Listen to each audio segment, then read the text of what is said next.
You sit down to work and suddenly you're cleaning your desk, you're making a snack, you're watching just one more video. And the next thing you know, an hour has passed and that thing you needed to do, still untouched. Does that sound familiar? Well, you're not lazy and you're not alone. And what if I told you it's possible to overcome it? Procrastination isn't just a bad habit, it's a psychological trap. I'm Dr. Tab Shamsi, I'm a clinical psychologist, and I have helped hundreds of people overcome procrastination problems using behavioral tools. And in this video, I'm going to break down the science behind procrastination and give you 3 powerful strategies to overcome it.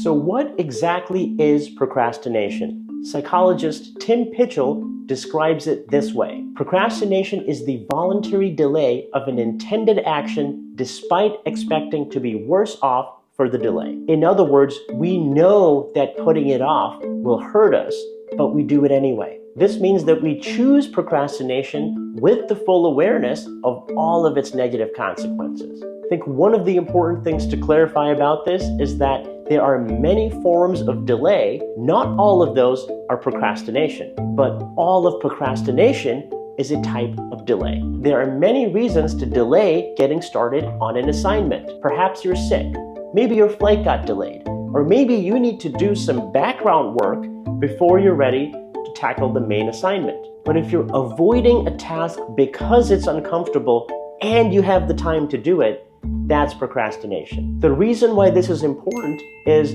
dealing with procrastination requires us to be honest with ourselves and to know when we are making excuses. If we blame ourselves for things that are not actually in our control, not only does that not help, it actually makes the problem worse because we end up creating more negative emotion and we give ourselves more reasons to avoid or procrastinate. So if we know that it's bad for us, why do we procrastinate? Why is this something that's so difficult to overcome for so many people?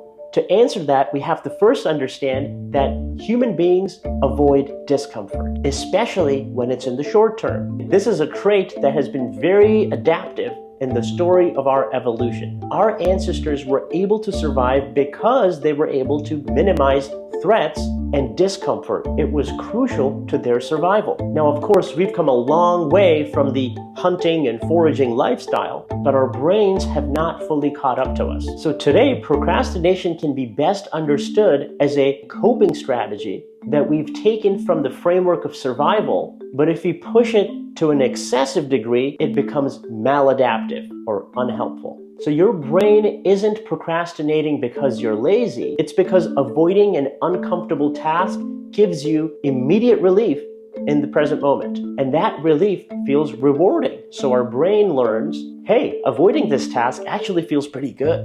That's why it's so hard to break this habit. It also happens to be highly reinforcing. All human behavior is governed by the principles of reinforcement and punishment. So when we avoid something that causes stress, frustration, anxiety, the relief we get from that avoidance reinforces our avoidance. It reinforces us to procrastinate even more. The learning we get in that situation is even further solidified. So the main thing I want you to take away from all of this is that procrastination is not just a matter of a lack of discipline or time management. It is actually an emotional regulation problem. Now, that doesn't mean learning to manage your time better is not going to help. In fact, I made a video on that exact topic that you can check out right here. Now, what I would suggest for this segment of the video is that you actually do these strategies while you are learning them. So be sure to pause the video and follow along if you want to get the maximum benefit. The first most important thing to do is to ask yourself this question: how do I do procrastination? Procrastination is not just about not doing something. It's about what you're doing instead. And if you don't know your procrastination patterns, you cannot change them. So go ahead, pause this video, and make a list of all the things that you do when you are procrastinating. What does it look like? What kind of actions are you doing instead? So go ahead and make that list now before moving forward.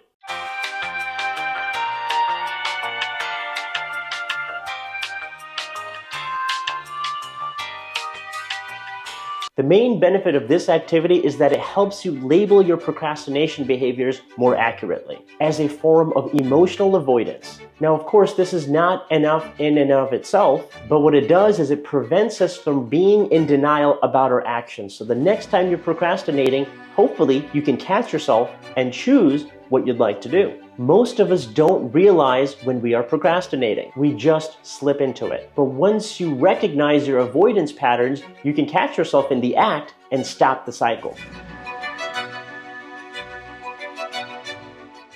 One of the things that the human mind is really good at doing is coming up with stories about our actions, about who we are, about why we do what we do, and we come up with reasons to justify and explain ourselves and others. Now, some of these stories or beliefs are very unhelpful. And in order to change our habits and the patterns that we've become used to, we need to identify and challenge these beliefs. Your brain is really good at making up stories about why you procrastinate. But most of these beliefs are not true. They're just excuses that we tell ourselves. Here are some common beliefs that people have about procrastination. Which ones resonate with you the most? I work better under pressure. I'm used to it.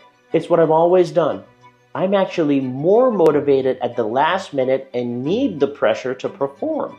I just have way too much to do. It's just my style or personality. One of the most popular forms of psychological interventions that therapists use is called cognitive behavioral therapy. And the fundamental premise of this approach is to challenge unhelpful beliefs that we have in order to change our actions and our emotions. So the way that you might approach procrastination from a CBT point of view is to come up with a statement that challenges your unhelpful belief. For example, working under pressure is stressful and reduces the quality of my work and my life. I may be used to it, but I can learn new things. Motivation is something I can work on before the last minute.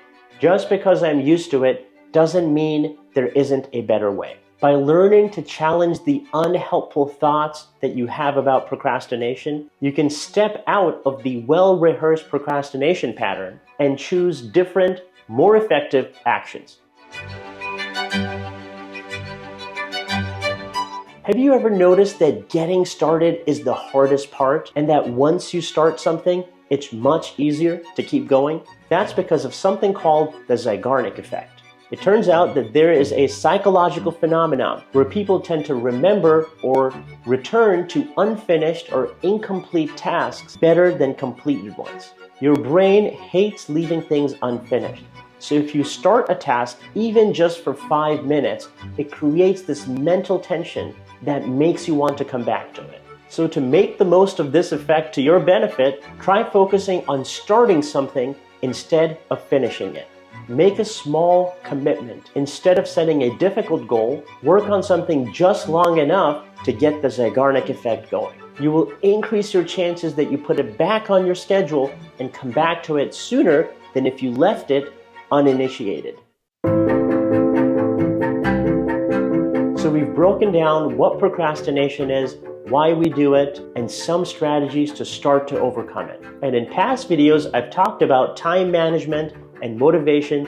These are videos I would recommend checking out for more information on this topic. But what if your biggest challenge isn't just knowing what to do, but overcoming the emotional challenges that usually come with procrastination? Well, that's exactly what I'll be talking about in the next video. So if you found this video helpful, please be sure to give it a thumbs up and subscribe so you don't miss the next one. And as always, thanks for watching, and I'll see you next time.